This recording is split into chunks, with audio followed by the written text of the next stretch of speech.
record on this computer. So thank you all for being here tonight. And this is our ReBoot demo night.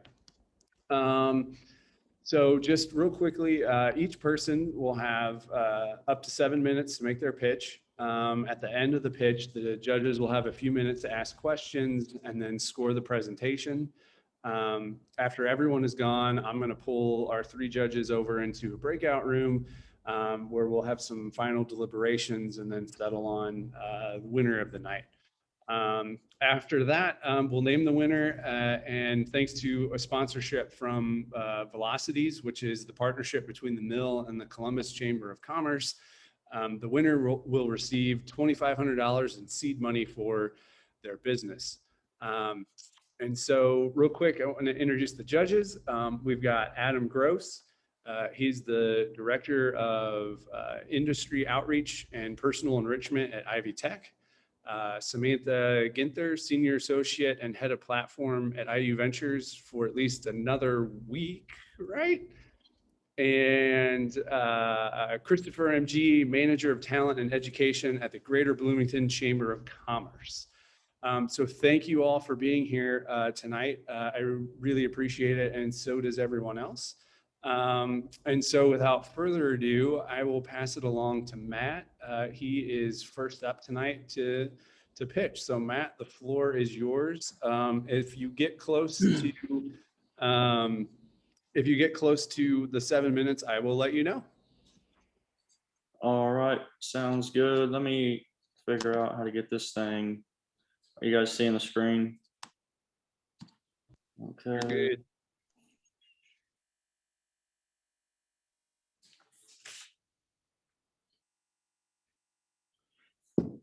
All right. My name is Matthew Haynes. I'm from a small town in southern Indiana where there wasn't much to do besides get in trouble for the younger generations or anyone else on that matter. My mom gave birth to me the day after her 18th birthday and was trying to learn how to be an independent adult and a young single mother at the same time. Once I was old enough to leave the house, I was constantly getting into trouble. My mom got married to my stepdad when I was about 17, and we would go to the river and fish on the holidays and go to pay lakes like the one I'm proposing today. These events were the only time that I wasn't out getting into trouble and some of the happiest, most exciting family bonding memories that I have. And that is really what I'm trying to sell today. My stepdad calls the big catfish big uglies. So I thought that Matt's Big Ugly Cats would be a fitting name for the lake. At this lake, we would host a variety of fishing tournaments where people would pay for an entry fee for 8 to 12 hour passes and would have the option to pay a fee to enter tournaments as well. These tournaments are free advertisement and really lures in the serious anglers. The best data that I could find suggests that Indiana alone sold over 513,000 fishing licenses last year. There are plenty of people out there that love to fish that didn't purchase one. If there's one thing I know about fishermen, it's that they love telling their fishing stories. I made a survey to try to connect with some of the people and to know how to meet their needs. They suggested that I sell food, beverages, and firewood, a variety of bait and tackle, and to offer classes every once in a while on how to tie different knots and how to set up for and land the monster catfish that will have people hooked on this lake. All of these ideas are excellent ways to increase the revenue of the lake while bringing in more customers. Some other customer expectations that would be met but not limited to would be keeping the lake clean and well stocked.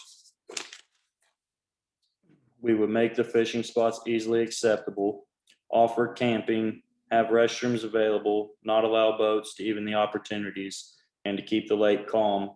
Have a few tagged fish to offer bigger prizes, help families capture their memories they make by offering pictures with the big fish, a drug and alcohol-free environment to keep it peaceful and family-friendly, picnic tables, a small play area for the younger children, and we are open and eager to more suggestions to help as we develop this business.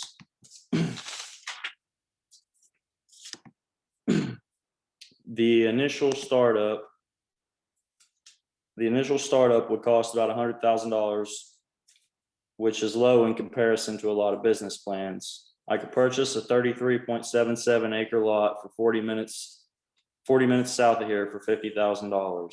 It would cost approximately $25,000 to have the lake dug. If I spent $5,000 on an aeration system for the lake, that would leave $19,265 left to stock the lake and build a small building to use as a bait shop and admissions building. We would make profits by selling 8-hour passes for $10 each. Max capacity would be 100 customers per 8-hour time slot, 300 customers a day.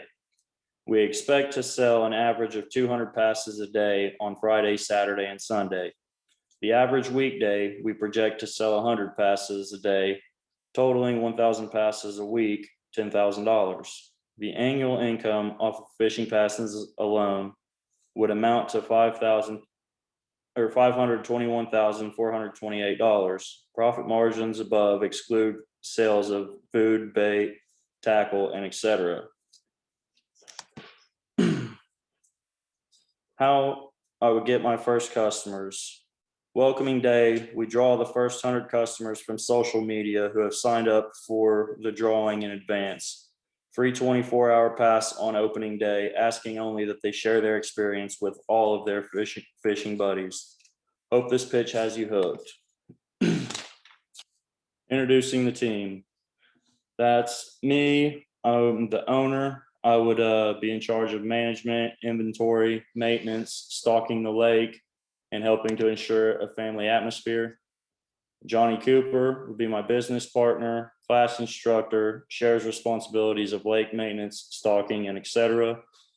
Groundskeeper and helps oversee daily operations.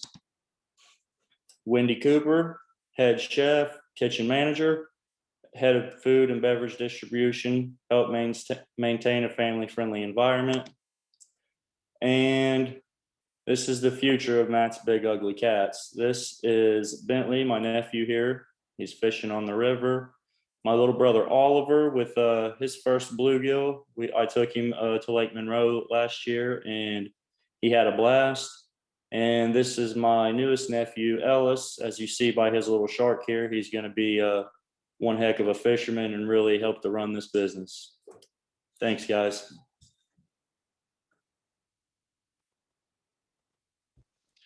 Thanks, Matt.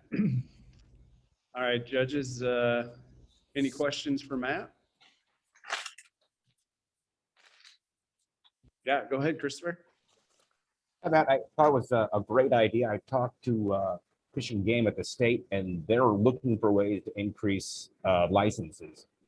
My question for you is on the finances of the lake. Have you looked up at all about leasing or some other alternatives to owning a lake, but using somebody else's? That is, I would look. I've been looking into like owning one, and the numbers that I've got is based off of a lot that's for sale by a river in Medora, and it's 33 acres. And all of the information that I've looked up suggests that it costs $1,000 to $5,000 an acre to build a lake if you get it past a certain amount of acres. So I looked at 10 acres and went with the middle number at 2,500 an acre. So that would be on the owning it roll, because like with the lakes, you want to own it because you have to like insure it and, you know, maintain it yourself. And I mean, I would be open to other opportunities, but that's the avenue I've looked at so far.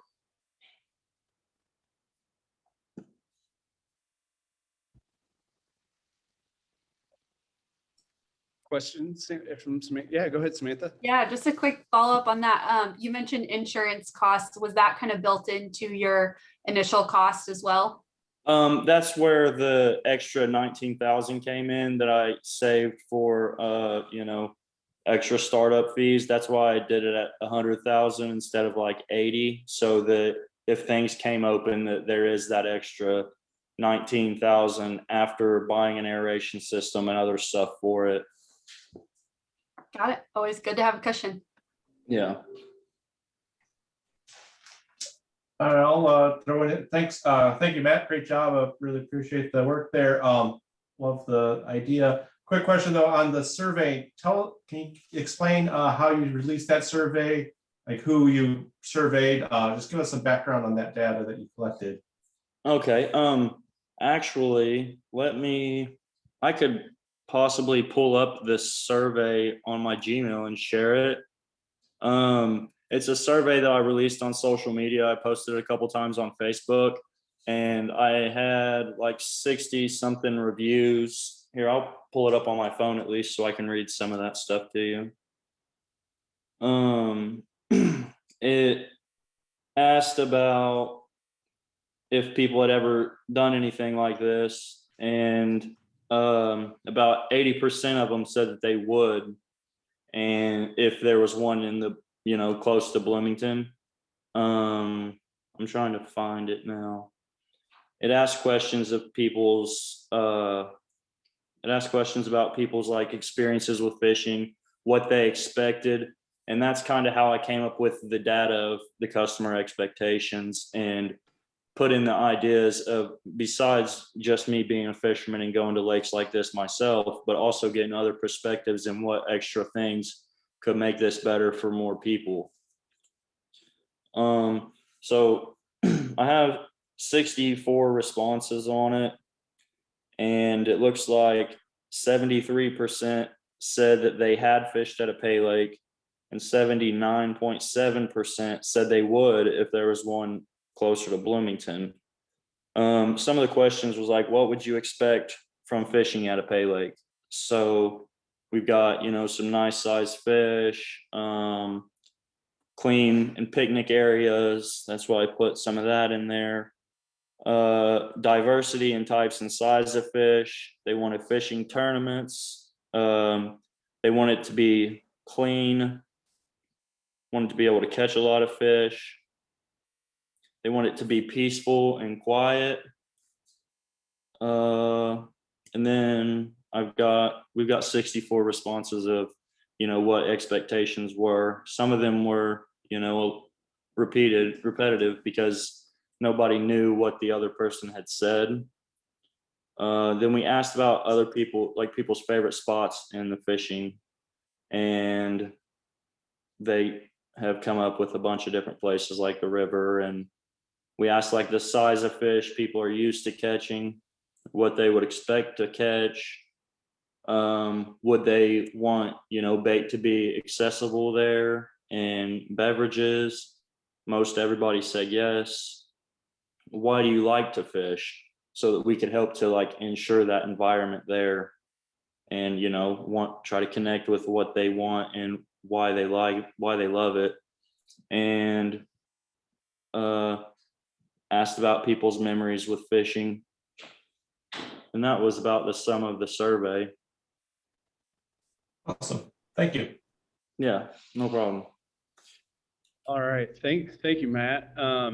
Michelle, you have a slide presentation, right? Yes.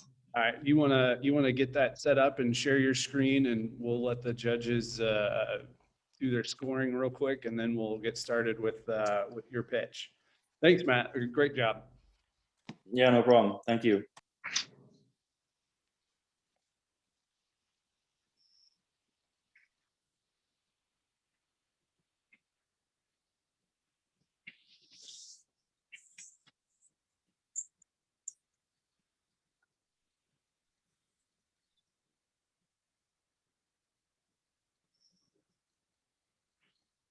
Are you gonna tell me when you're ready? Yes. Yeah, I'll let you know. I'm just waiting on the last judge's score, and then we'll go. Okay.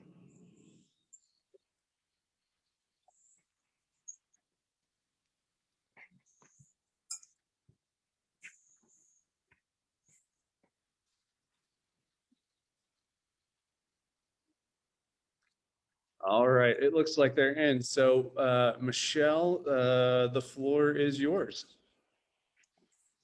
Hello, everyone. My name is Michelle Newland-Brecky, and I am the owner and operator of Big Deal Painting. I've put together a few slides so that you guys could see the quality and type of work that we do as I tell you how we come about. Big Deal Painting was established in October of 2019. I had previously worked for another painting contractor who didn't recognize the value, recognize my value like I did. I would religiously ask him every Friday for a raise, and most Fridays it was a no. And I would just look at him and say, you know what, Jason, I'm kind of a big deal. So as you can see, we do all types of painting from interior, exterior. If it has to do with paint or stain, that's the type of work we do. We come up with our name as Big Deal Painting, and our slogan is we're kind of a big deal. Our mission statement and our goal is to provide quality products and service with outstanding customer service, building lasting relationships with our customers. That lasting relationships with our customers, I do believe is key. We want to make sure that when we go into a job from the beginning to end, we do exactly what we said we were going to do. And if not, we do more. So meet the team. We believe we've been put together by God's grace, and we're doing our part to pay it forward. The first person you see is myself, and I've already been introduced. To my right is Cindy Indris, and she is my right-hand woman. Cindy has been in the painting field for 20 plus years. We work really well together. And to her right is my daughter, Brooklyn Newland.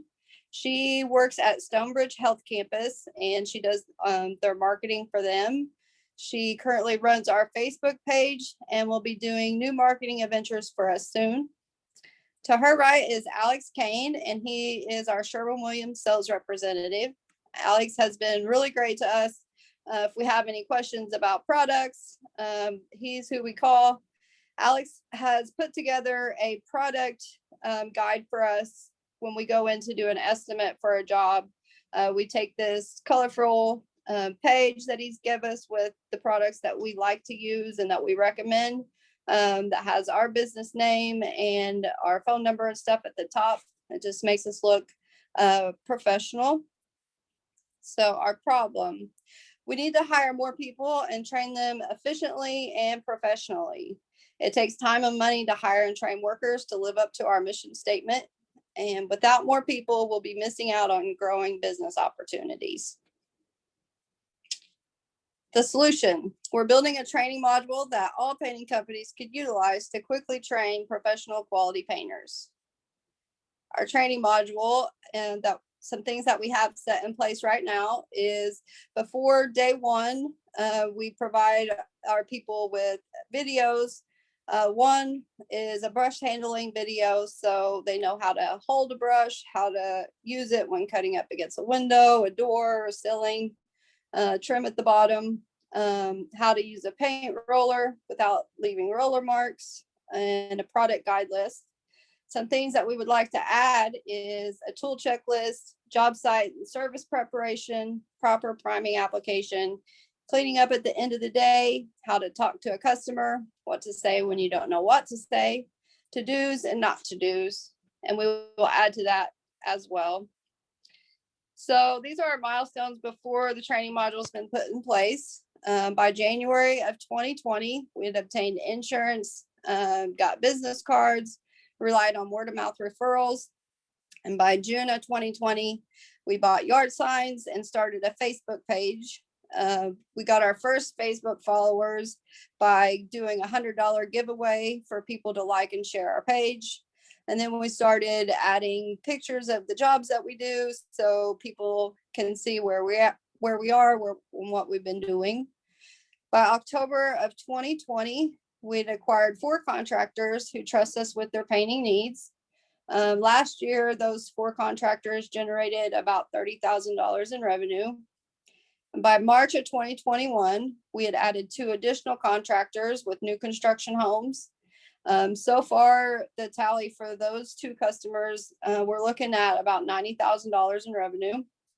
And the giving back to our community, we do feel like that's important. And we sponsored a couple kids, one for nationals cheer competition and one for AAU basketball.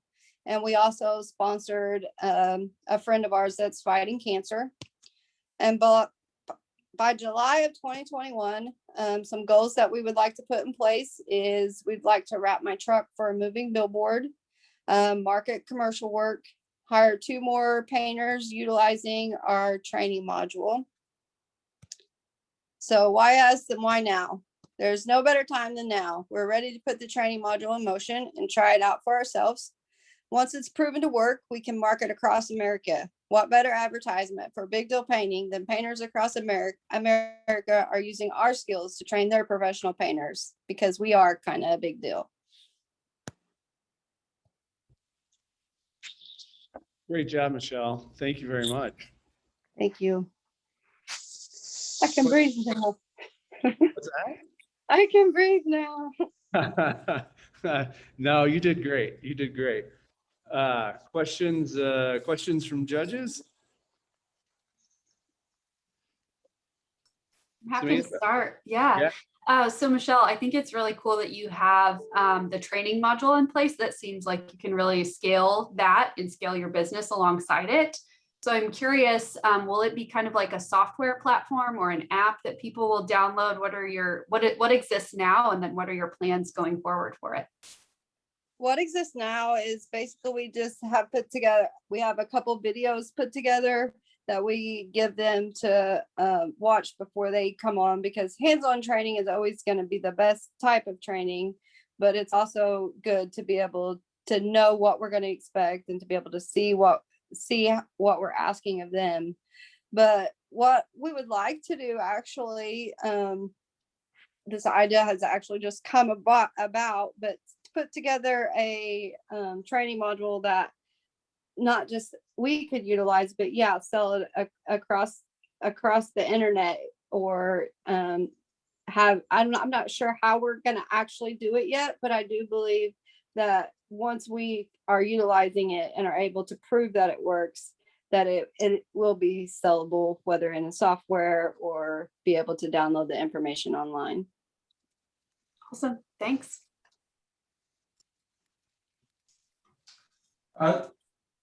So awesome job. Thank you, Michelle. For that module, that training module, is the idea is you'd use it to train your new employees, future employees, or would you consider selling it maybe to a private user, an amateur painter such as myself, maybe wanting to touch up some spots around their house? Do you think that would be another approach to marketing it? I think both. I would definitely use it for myself, but I think in the long run, it would be beneficial to sell it. That's how we get outside of the Bloomington area. And it would also be a great advertisement for us to be able to say, like, painters across America are using our skills to train their employees. Awesome. I feel like I should be self-conscious of my chair scuffs. I'll scoot over. Thank you, Michelle. Michelle, just a quick question. Great job on that. You were far along on that business. And I'm just looking for, so I understand it correctly, that you're looking to just enhance you're looking for funds to enhance the training modules of your business specifically, or just training in general? Well, in order for me to get better, I believe for the training module. I'll just answer it that way. Thank you. Awesome. Michelle, great job. Thank you very much. Danielle, do you have a slideshow? Yes, I do. Awesome. Do you want to go ahead and get that queued up? And then we'll let the judges score. And then when they're done, I will let you know, and then you can get started. Okay.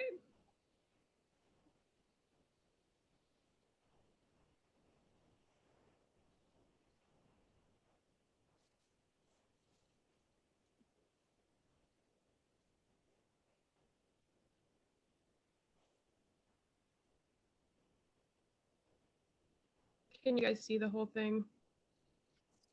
Yes. Yep. Okay, perfect. kind of new with this Zoom stuff, so.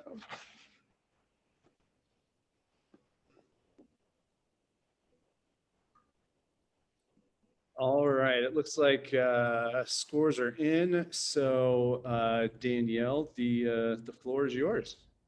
Okay, perfect. My name is Danielle Morris, and this is my pitch for my business, Heroin Studios. It's estimated that 10% of the US adult population is recovering from some form of substance abuse. I am part of that 10%. Due to my substance abuse, I was incarcerated. Once I was released from incarceration, I knew how important it was for me to regain some self-esteem and find a hobby. In search of this, I came across a Nikon camera in my mother's closet that had been collecting dust. I had no idea how to use it, so I reached out to a local photographer for some mentoring. I was already deeply involved in the recovery community, so I started asking women if they would like to do a photo session. With permission, I began posting the sessions on social media, and they got a lot of attention and recognition. The women felt better about themselves and would even use them for their profile photos. Other women started seeking me out for my photography services as well. I realized that I might have something here that I can take further, something that helps build self-esteem back into the women who lost it during their substance abuse. I have now photographed around 25 women in recovery, some of which more than once. I created a public survey that involved 20 people. 80% of the survey results stated people have photos done with the goal of feeling good about themselves during and after their session, including final produced photo. All of the feedback I have received from women I have photographed confirmed that 100% of them felt better about themselves during and after their session. Including myself and the 10% of people in recovery, and having worked at a rehabilitation center, my own personal experience and what I have learned would show that substance abuse is connected with mental health and self-esteem. 279 million people struggle with self-esteem. 78% of women 17 and up are unhappy with their image. 54 million people struggle with mental health disorders. 3 million specifically struggle with depression, women being 2 times more likely than men. An estimated 22 million people are recovering from substance abuse, 12.9 million being women. Unfortunately, state and federal governments only keep accurate track of deaths and overdoses. Now, the best way to begin explaining my business model is by comparing it with the Tom's Shoes model. If you buy a pair of Tom's shoes, the company provides a pair to someone else at no cost. For each pair bought, a pair is given away. My business model is a similar concept where I charge the general public, as in family, engagement, or maternity sessions, and companies or corporations to fund the women in recovery sessions. For each session bought, that customer is providing the funding for a woman in recovery. That includes women actively recovering, whether it be an IOP program through a rehabilitation center, transitional housing program, or a court treatment program, all of which usually connected with Alcoholics Anonymous and Narcotics Anonymous as well. My market has a lot of opportunity because it's based off of percentages of women who struggle with self-esteem, mental health, and substance abuse, all of which I believe should be categorized together. I have narrowed the market size down as close as Bloomington, while also focusing on even larger scale with Indiana and the United States as a whole. Women in recovery in Bloomington alone has a market size of 500,000, and as you can see with each category, that number increases, along with reaching the entire state of Indiana and the US. By these numbers, there is a lot of potential for success in taking this business further.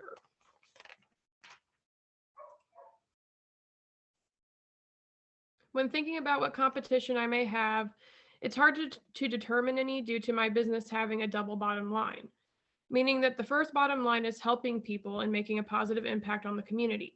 The second bottom line is finding funding to achieve the first bottom line, making this business a nonprofit.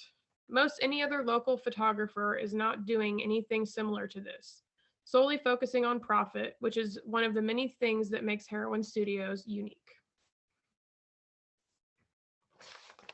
So what's next? Focusing on finances, as in creating package deals that would be something like a company purchasing a package deal for headshots that would then fund a woman in recovery's IOP graduation session. When working at a rehab, I learned that people would leave and return never really feeling like they had achieved something. If there was a way to create more celebration and significance, it would help the women truly feel like they have completed this chapter and now it's time to start the next, which is what these graduation sessions would portray, providing confidence and hope for their return back home. Another focus would be finding an appropriate, comfortable, and safe studio space to provide to all clientele and women in recovery. Lastly, I would focus on expanding the business, targeting more clientele and reaching out to other groups of women who struggle with confidence, such as domestic violence survivors. My hope is to offer my services to any woman that needs that reassurance that they are beautiful and worthy of love.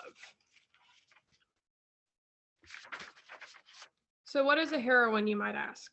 A heroine is a woman admired for courage, fortitude, prowess, and nobility. All of the women you've seen photographed in this slideshow are exactly that and so much more. Thank you.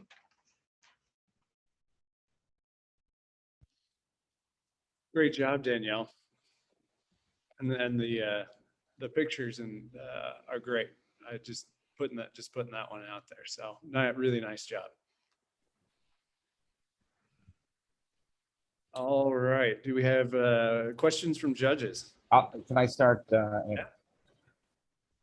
Really a great job, Daniel. I thought that was really interesting. I didn't know where you were going to go with it. And I love the nonprofit aspect of really giving back. And the one thing I would say is, have you thought about any partnerships with some of the other treatment, rehab, Amethyst House? Absolutely. Because I think that would, the one element that I think would really be the home run. Absolutely. Yes, that's definitely, that's the whole getting in with the like groups of women that are at transitional housing, like Amethyst, any IOP house here in town. I worked at Indiana Center for Recovery for over a year. While I was working there, I worked in the apartment housing for PHP, which is personal hospitalization program, patient hospitalization program. IOP is intensive outpatient program. So that's the next phase out. That's whenever you go to the transitional house and you start to, I mean, as you know, like how Amethyst House is ran. So it's essentially the same thing. And that's my goal, yes.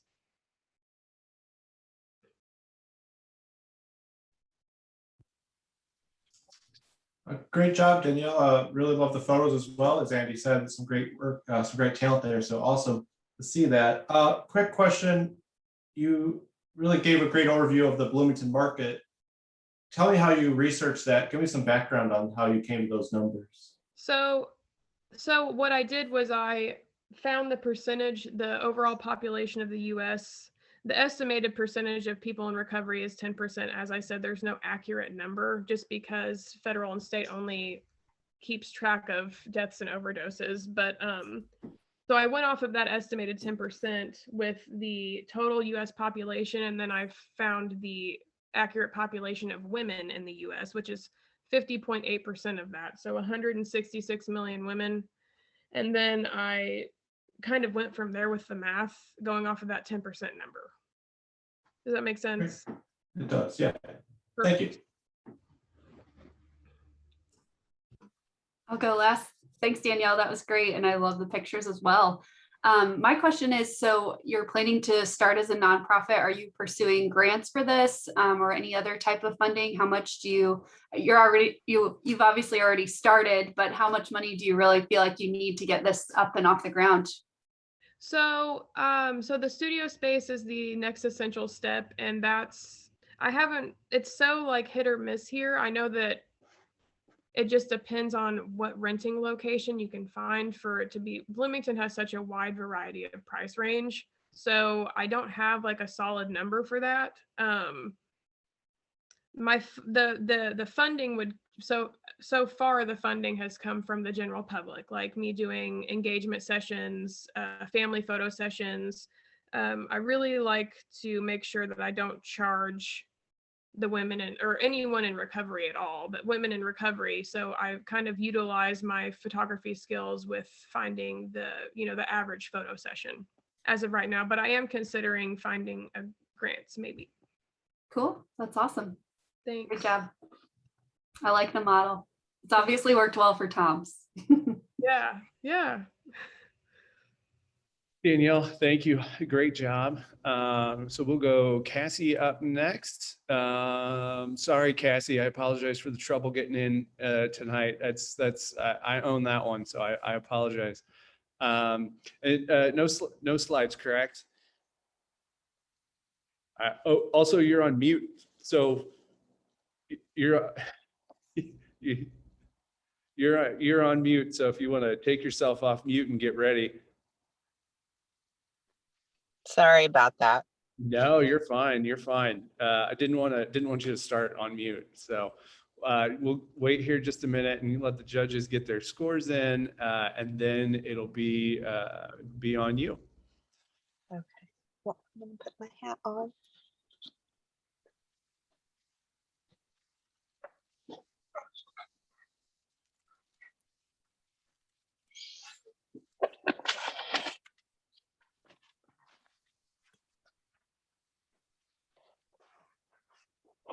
All right, it looks like we're ready. I am going to do that. And then, all right, Cassie, the floor is yours. All right. Hi, everybody. My name's Cassie. Born and raised in Bloomington. I'll be pitching my dessert truck idea tonight. My business name is Get Heavenly Treats. So picture this. You're out shopping with some friends. You want something sweet, but all that's open is an ice cream shop, but you don't want ice cream. You guys are walking through the parking lot, going to the car, and you see my wrapped truck selling desserts there in the parking lot. So you walk on over, everybody orders something different. Everybody likes what they have. You're out there posting pictures on social media, giving me free advertisement. Everybody walks away happy. That's the problem and the solution for me, for my business. So I've been baking since I was a little girl. It's always been my dream to do something in the baking field. When I got sober about 5.5 or so years ago, I really turned to baking. I felt like I wanted to open something like a bakery. After talking with some people in rehab, some counselors and whatnot, they suggested that I start slow, go to farmers markets, then do a food truck, then maybe do a bakery on down the line. So I thought, okay, well, I just want to do desserts. That's my passion. So what about a dessert truck? We don't have one in Bloomington. Do we need one? Absolutely. So in 2016, when I first started my adventure, I started filling orders. I've catered a wedding or two, and I used to make the desserts for a bakery / restaurant. Today, I'm in school for baking and pastry. I'm filling orders when they come in. I actually have an order for 100 cookies coming up. And I'm booked to cater an event for over 70 people this summer. Right now, I'm trying to start out slow, getting my name out there. Since being in this class, I've gotten my business cards, I've updated my Facebook page, I've gotten packaging started with some business stickers with my logo. I've done my domain name. I'm getting ready to start making some flyers and start handing out some treat boxes for more advertisement. And I plan to get decals for my car doors for mobile advertising. So that's about all I got. I'm sorry. I tried to be more prepared. I tried to do better. No. You don't. Hey, good. No worries. I know there were some technical hiccups as well. So you did just fine. No worries at all. So we'll kick it over to, looks like Samantha's ready to go. Samantha, Yeah. question? Yeah, thanks, Cassie. I thought it was great, and kudos to you for finding out a way to make your talents into a business and doing what you love. So I think that's awesome. So my question would just be around what you mentioned, a lot of next steps for you in terms of advertising and stuff. Do you plan to hire any additional staff to get your business up and going more? So right now it's just solely been myself. Yes, as business picks up, I've actually already talked to, I have a 21-year-old daughter. She just watches her stepson. So I have talked to her about working with me this summer, for like the catering event and the cookies. I don't want to take that on myself since I am in school. So Awesome. That's great. Thanks. Good job.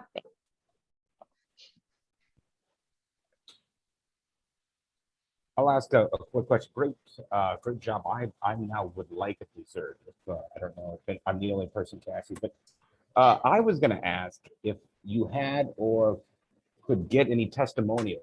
I think that would be as far as your goods, because I think anytime you can have that beyond word of mouth, I think that would really work for your business. Because I think there is a market for dessert trucks, especially one if you have creme brulee. Anyway, great job. thank you. I just want to point out too, I know Andy and Melissa, I don't know if this group has met Cy from the Velocities region before, but he at one point was planning to purchase a donut truck. So Cassie, you have to beat him to it before the donut truck becomes a thing. You have to be the first one. I will. I'm actually meeting with Cy online next week. Oh, good. Some business tips. So Awesome. Well, hopefully he can help you out and he won't be your competition. right. You can park next to each other. It's always good to have more than one dessert option, right? Yeah, definitely. Some meal collaboration, a dedicated dessert collaboration. Yeah, Food Quick Truck question. Friday outside the mill. That'd be awesome. Yeah, I'll be there. Quick question. Sounds like you've got 2 lines that you want to do, the catering aspect, and then possibly this like a walk-up retail, maybe not retail, but just like the Food Truck Fridays, things like that. Which do you think will be the better source of customers for you and overall revenue? Definitely the dessert truck side. I'm not advertising or planning on advertising the catering. The catering comes to me just, by word of mouth of others, and I will just personally take whatever into consideration and make a decision. I do not advertise catering. Fair enough. Thank you. Great job. Thank you. All right, thanks, Cassie. Let's see. Last but not least is our anchor tonight, Sadiq. I learned yesterday that Sadiq is not just a bowler, but like I feel like he could be on the PBA tour based on how much bowling he does. And so we were talking bowling terms yesterday, and when he said, "Oh, I'm going last," I'm like, I know what that means. You are the anchor. If anybody, I'm super nerdy, I guess. Too much info about me. So Sadiq will let the judges score, and then I will give you the go ahead when we're ready to roll. I'm gonna stand up. You just let me know if y'all can see me pretty good and hear me. Yeah, you're good. You're good. I will let me get these scores roll in, and then we'll turn it over to you. Okay.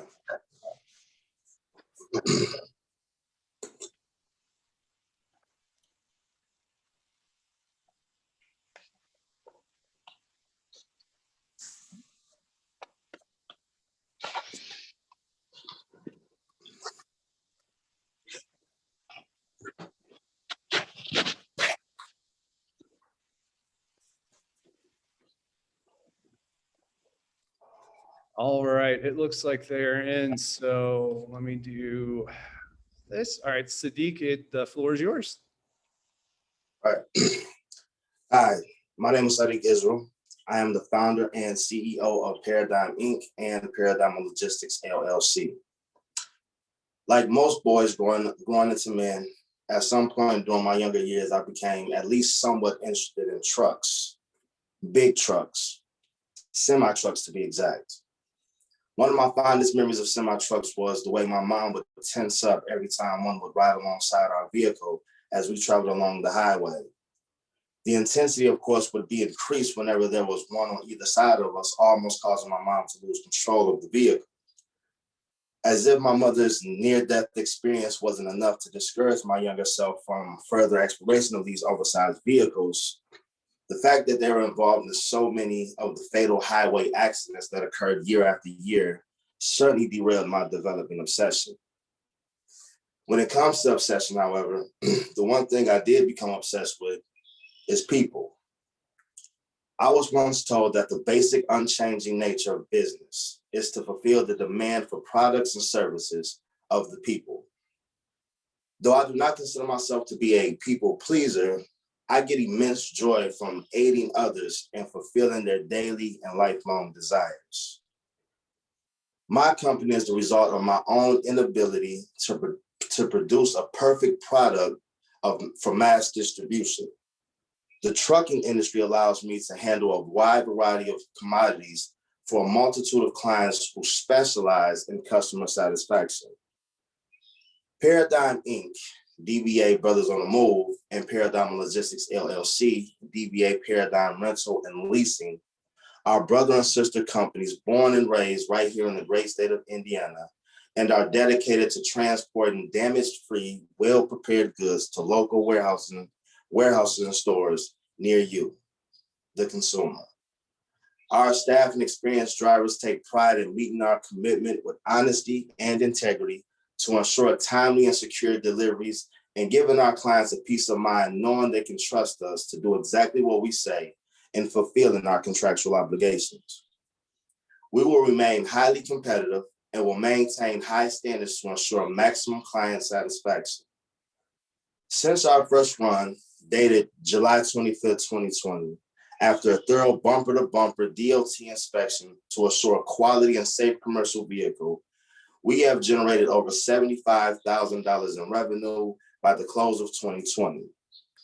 Realizing that the United States is heavily dependent on the trucking industry. The total annual revenue of the US trucking industry is close to $800 billion. In 2019, trucks transported nearly 12 billion tons of freight within the country, with 90% of the market pie going to small trucking businesses just like mine. As the crossroads of America, Indiana's world-class transportation infrastructure provides companies with a competitive advantage in manufacturing and distribution. With this strategic location serving regional, national, and international markets, Indiana is an economic hotspot when it comes to freight movement. While we are well aware of the competition within this state, our goal is to partner with others to provide an integrated freight transportation and logistics system that ensures the efficient, reliable, safe, and secure movement of goods, materials, and services, which supports the state's economic growth and competitive access to markets.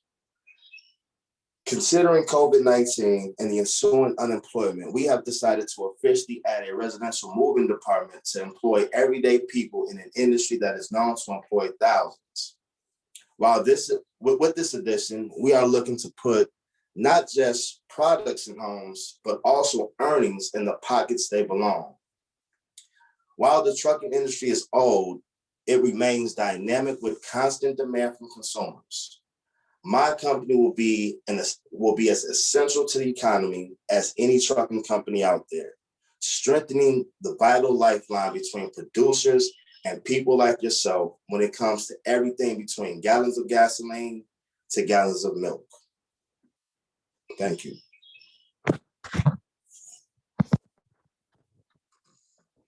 All right. Thank you. Thank you, Sadiq. Questions from judges?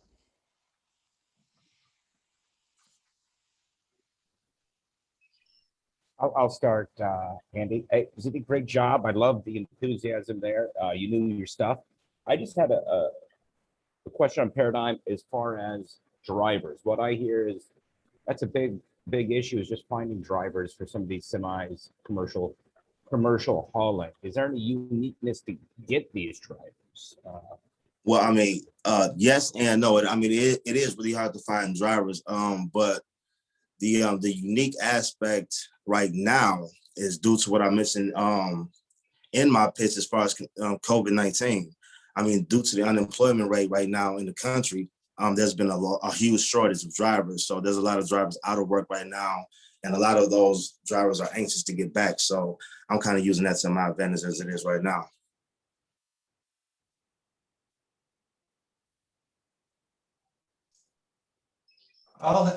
Great job, Sadiq. Thank you. Love the enthusiasm as well. Quick question. If you were to win, how would you use the prize money? What would you do with it exactly? But you asked that. I'm currently in negotiation with a guy right now who's thinking to sell a semi truck. And at the price that he's willing to sell it right now, I'm about $2,500 short. So he's willing to sell his truck right now for $8,500, and I have $6,000 right now toward that truck. So I'll be really looking forward to putting all that 100% down on that truck if I was to win today. Awesome. Thank you. Absolutely. Yeah, good job, Sadiq. I also haven't had, out of this whole pandemic, I've seen lots of pitches and no one has ever actually stood up that I can like tell at least. So that was funny and awesome. So way to set yourself apart. My question is, how many trucks do you have right now in your fleet? I'm sorry if you said that and I missed it. No, I didn't say that. So I don't even see this picture up here, but that's one of the first trucks I bought. These are the two commercial trucks that I've bought since I've been in business. Awesome. Me with the owner shaking the hand. This is like custom for me. Every time I buy a new truck, it's just customary for me to take a picture with the previous owner and the title. Both of those trucks I have sold.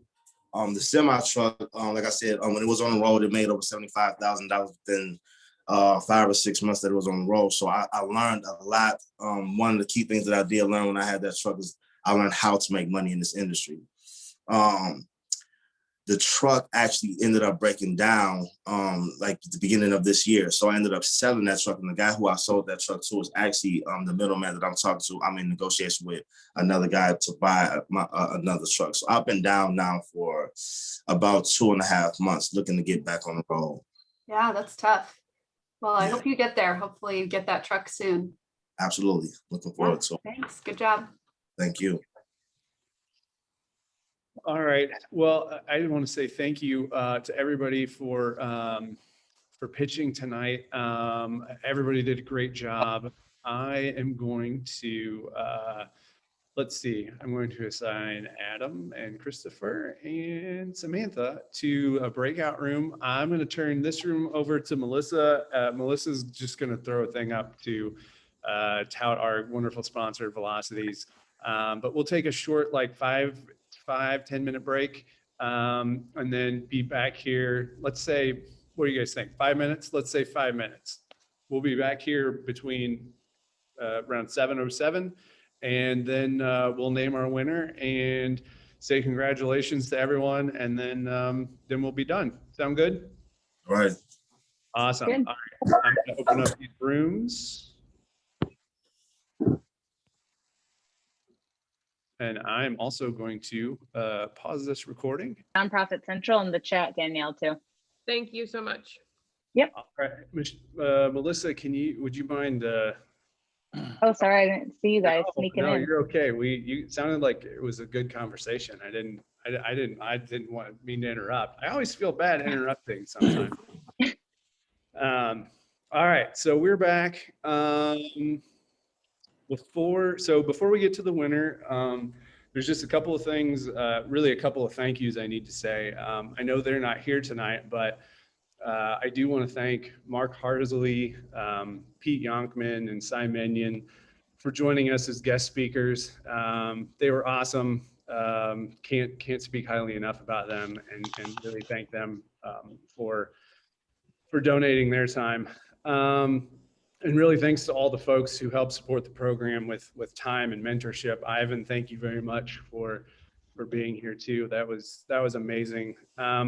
Big thank you to our judges tonight for lending their expertise. So thank you, Adam, Samantha, and Christopher. I know, Christopher, you may have to bolt before I finish ramblings, but just thank you all very much. I really appreciate it. Thank you, Melissa Ward, for all your support and work behind the scenes to get this going. Clearly, I owe you a air fryer steak dinner the next time you're in town. A huge thank you to everyone at New Leaf, New Life, Encouraged to Change. To say that we couldn't have done this without you and your support is a massive understatement. Like really your enthusiasm from day one, it was just incredible. So thank you very much. And I really appreciate all that you do for the community and what you've done to help get this program up and running. And then, not to get too sappy, but on a personal note, it's really been a pleasure getting to know everybody and your businesses. It's been a great 6 weeks, and I'm just so impressed with the growth over the course of the program. And I really appreciate the opportunity to run this program and your willingness to be a part of this first one. Like the first of anything are always risky, but I couldn't be happier with how this went. And just thank you all for coming along for the ride with us and then allowing us to be a part of your journey and your story. Just thank you guys. And so sappiness done. I would like to announce the winner, and tonight's winner is Danielle Morris. So Danielle, congratulations for your win tonight. Great job. Everybody did a great job. Like I said, couldn't be happier with how it went for everyone. So Danielle, we'll get the prize piece figured out. Great work. Everybody did great work tonight. I will be following up with everybody with another like super long email like I have to send with all the resources to get set up and activate your memberships for the mill.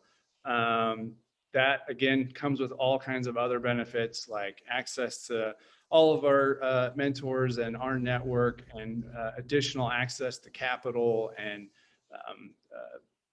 the Carmen Parker and some legal services and just a whole lot of other benefits. So I'm excited for you guys to all be members of the mill and to really see your businesses grow and develop. Yeah, I'm just looking forward to it. So that's all out of me. Just thank you guys very much. I really appreciate it. I'm so impressed with how far we've come in 6 weeks.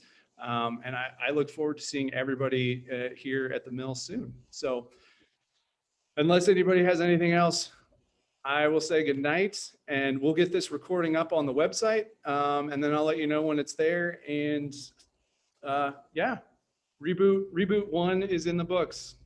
So thank you guys. Congratulations. Thank you. Thanks, Sandy, for all your work. Everybody. Congratulations, Danielle. Congrats. Thank you. I Good was like, I job. was a little taken aback. My eyes started to water. I was like, what? It made today special. Thank you. Yeah, well, we're happy to be a part of it. So yeah, I'll follow up with everybody after we're done here and pass along some more info and we'll go from there. So great work, everybody. Thanks. Thank you, Andy. Well done. Thanks. Great job.